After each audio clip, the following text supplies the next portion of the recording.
Welcome to San Antonio K-Scope 17. We weren't quite ready for that one. I'm Kevin McGinley.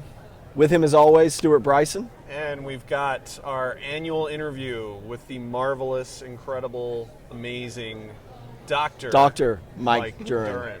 How you doing, Mike? Good, yeah, good to see you guys. What number interview is this? 74. 74. No. It feels like it. It feels like it. That usually means that they're not going well. But I don't.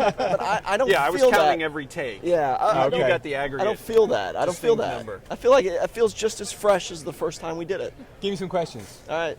So, what do you do for Oracle? Yep. So Oracle is a product manager in the analytics group, and I will be working with you. We've got a session tomorrow, I believe. Tomorrow, around 2 o'clock. On data storytelling. Right. So, Mike, in an essence, what is data storytelling? How's it different than more traditional lines of business intelligence or analytics? Yeah, so that's a good question. Data storytelling. It's not my first rodeo. Yeah. Data storytelling is something that has evolved quite recently, really, around the use of the agile tools have enabled this type of reporting and analytics. But it kind of harks back to this notion of humans have always wanted to tell a story. Yeah. And when you tell that story, people get emotionally involved. You know, if you think about when people used to sit around a campfire, finding out what's happening next. Yeah. We still sit around campfires, that's right, with our Speed it up, you're losing me. data visualization Right. desktop, which Telling data works stories. really well around campfires. Yeah, exactly. But yeah, so it's that notion of being able to put together a story of your data, and the session obviously that we're going to be doing tomorrow is around a story that I tell about when I did a DNA test.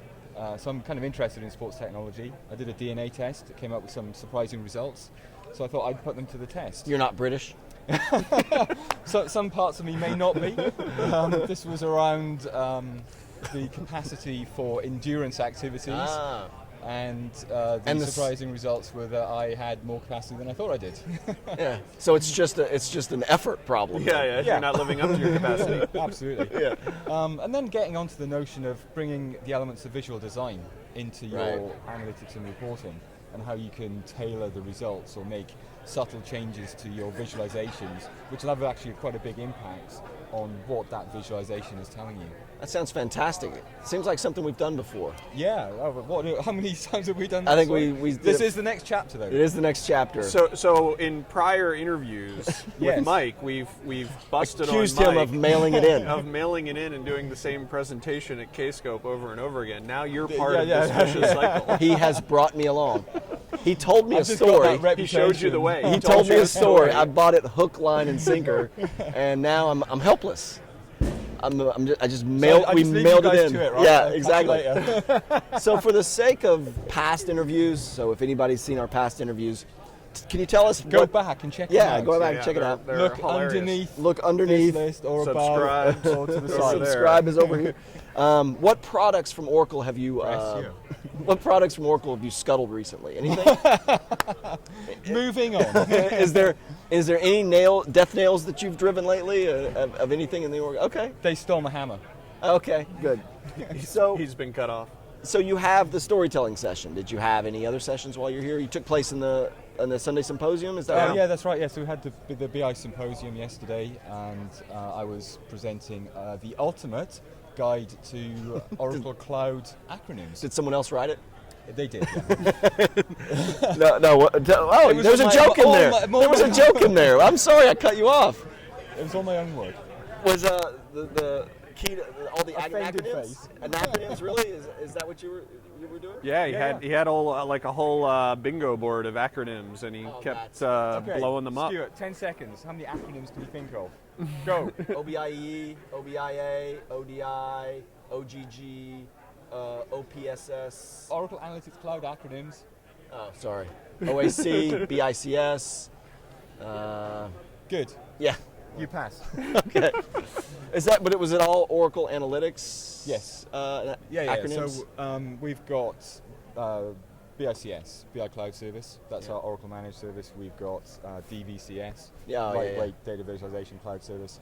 We've now got Oracle Analytics Cloud, OAC, and then all the various sort of lifecycle acronyms around there. Yeah. So and kind of interestingly, we'll be trying to put it into the ODTUG newsletter, I believe. So Becky Wagner, I'm going to be working. Oh, that's her excellent. On trying to get that documented, and it's a useful resource as well. We've had customers come over to us and say, you're trying to make sense of all the different products that you've got in the cloud space. I'm like, I have a paper which could be interesting to you. So that's excellent. Yeah. So you talked about something else at the symposium yesterday I want to dive into a little bit, and that's sort of Oracle's sort of salvo foray into Docker and Git. Dive into the Docker. I see. Dive what into you the did Docker. there. I did. Yeah, absolutely. Get the Docker. Get the Docker.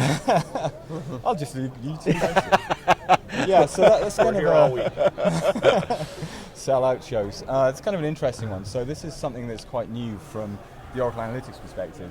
Back in April, Oracle announced at DockerCon, I think it was, that all the Oracle products, the latest Oracle versions, would be available on the Docker store as Docker containers. For people who are kind of listening who may not know what Docker is, maybe you could explain it. Yeah, it's just a way to containerize, or it's a virtual. It's like a VM technology, except the entire architecture is sort of virtualized. So instead of virtualizing an entire VM, you can virtualize just the processing and build applications in tiers. Yeah. Spinning up multiple Docker containers or building Docker containers based on images that are based on other images. It's really interesting technology, and the DevOps behind it is such that when you built VMs in the past and you wanted to version them, you'd have to spin them up, actually do work and clicks and things like that to change the state of the VM and then save it. Now you can script all that and add it to a Docker script file. Yeah. So I mean, that's, we've been dying for that from you guys. I just imagine during that announcement at DockerCon, when you guys announced, your whole legal team was like being held in a jail somewhere while that announcement was being made. I do remember Twitter was quite interesting around that time. So what we're doing for the OBI, this is the OBI on-premises software. We will be certifying and supporting, we will be creating some scripts and image files for Docker containers, which will be on GitHub, on the oracle.com GitHub repository. And then on the Oracle Container Store and the Docker Store, we will have official Oracle containers, which you can, as we were saying earlier on, Docker run and then Docker run OBIE. I'm going to be able to do that? Yeah. That's fantastic. So it's kind of quite an exciting thing for the developer community. So let me ask you. Just before you say no, that, go ahead. And just to finish that off, you'll be able to actually create your own containers using the OBI on-premises software, and we will kind of give you a recipe for how you do that. And will we be able to run that in containers in the Oracle Cloud, I'm assuming? Yeah, absolutely. Yeah, the best place for it, obviously. So, let me ask, is this something that you're doing because the industry's moving in certain ways and you don't want to get left behind? Or do you have customers asking for this? So you've probably seen the big drive that Oracle is doing at the moment for the developer community. Yep.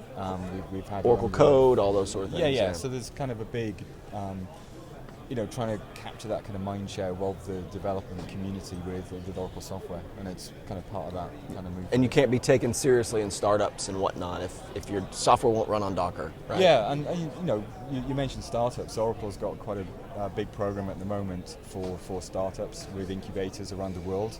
And I'm actually proud to say that one of those incubators is based in the UK, in Bristol, where you live. Yeah. Absolutely. Is it in your office or? Not quite in the office. It's a very sort of short walk away, but it's kind of being coordinated out of that office, and there's a kind of bit of a startup vibe going on in Bristol anyway.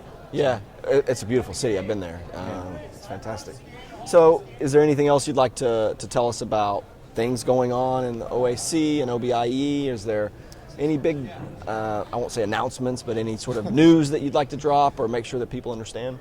Yeah, so I think there's one other thing that we could sort of talk about really, which is Essbase within the Oracle Analytics Cloud. And one of the areas that I'm quite interested in promoting really is trying to move the usage of Essbase beyond the finance community. So Essbase within OAC, Oracle Analytics Cloud, introduces some kind of cool new features. Some of the things that you can do with that engine now are create sandboxes that you can go and do some modeling on your own, create scenarios. But one of the things that's captured my imagination really is the ability to kind of upload an Excel spreadsheet into that cube, and then use Oracle DV as a front end to get the data into, do analytics with it, but while creating scenarios and sandboxes on that analytic engine. So I would certainly try it out, give it a go. It's easy to use. How many K-scopes is this for you? I've lost count. I was just going to say, I believe, I could be wrong on this, Yeah. but I believe the first time we interviewed Mike was here in San Antonio. He didn't make it. I didn't make it San Antonio, Oh, no. so the only K-scopes I've missed in the last 9 years were when my kids were born. No So follow through. I missed New Orleans 9 years ago, and I missed San Antonio 5 years ago. Okay. But my first one My was bad. in Have you? 2000. Does your Should've wife researched know? that first. Does your wife know about when K-scope's the same time every year? Yeah. Well, can it's plan for element these of family, things. yeah, it's family planning. Family That's what planning. it really means. It's like conference going. Yeah, conference going. I mean, she had enough notice. Yeah, I'll let her know. You let her know. Let her know. She knows who you are. Yeah. I've met your wife. It's absolutely. So, is there, are there any other sort of keys before we go? Is there anything else you want to make sure we know about? I'll just mention, so we have a utility. It's a free utility. It's called the Baseline Validation Tool, or BVT for short. And this is essentially a time-saving utility. So if you're moving your analytics environment between, for example, dev, test, production, then you can use this utility to capture a data set, which will then become your gold standard. You can then run it, do the movement to your target environment, run the utility against that environment, and then compare the results. So it's all about giving you confidence that the operations that you've just carried out have been successful. So we're looking at improving the capabilities and how to make use of that against the Oracle Analytics Cloud. So one of the things that we'd love people to do is to move from if you've got OBIE on premises and you want to move to the cloud, then you'll be able to use this utility to make sure that everything's moved over okay and you're getting the same data that you're expecting. So you're currently working on making it run against the cloud. Is that Yes. do we know when so the next release? I know that you've got a next release coming soon. That will be cloud ready. Yeah. So with the BBT, we recently made that available as a separate download. That was on a good OTN. idea. Yeah. It was buried under the admin tools. So we've got a bit more freedom in terms of when we release that. So it's currently undergoing some final kind of tweaks and testing. So now we're just waiting on you. No one else. Absolutely. You can't blame anyone else. Specifically you. No. Yeah. Are you still product manager of that? Yes. Okay. Yeah. Go ahead. Well, no. Finish your thought. No. I wasn't sure if you'd moved on and whether that meant that would be dying soon on the vine or not. Absolutely. Yeah. No, that time they take my hammer away. Go ahead, Kevin. Okay, so to wrap this up, so this isn't a 74-minute long video. Tune in next week. Since you weren't at San Antonio in 2012, what's been your favorite thing about Kscope 17 so far? Favorite thing about Kscope 17? Oh, Here that's a in difficult San Antonio. one. Yeah, that's a tricky one. I actually arrived very early Sunday morning at midnight. I've literally only been outside for 5 minutes over the last whatever it is. That was 10 minutes ago with me. Yeah, with you, exactly. I went outside and I was like, wow, it's hot, isn't it? So yeah, I'm still open to experiences. Hopefully going to go downtown later on, see the sights. Yeah. So that will probably be up there in terms of favorite experiences. Wednesday night. So Mike, you are a dedicated Kscope attendee. Yeah. Absolutely. Just before we leave, tell the folks watching why they should go to Kscope. Why is Why go to Kscope Kscope? different? Yeah. So Kscope is it's a friendly conference. I've met so many people that I consider friends at Kscope. Yep. It's a very relaxed but focused conference. There's an enormous crowd of business analytics developers. Certainly from our perspective, we take it very seriously and we send a good number of the product management team to Kscope. I mean, they send the best, and you. Absolutely, yeah. And me. And yeah. you, right? I carry their bags. When you're the best, someone's got to carry your bags. Alrighty, well, so from Kscope 17 in San Antonio with Dr. Mike Durran, thanks for joining us. Appreciate it. Thanks, Mike. Kevin McGinley. Good to Stewart see you Bryson. again. Thanks for watching, everyone.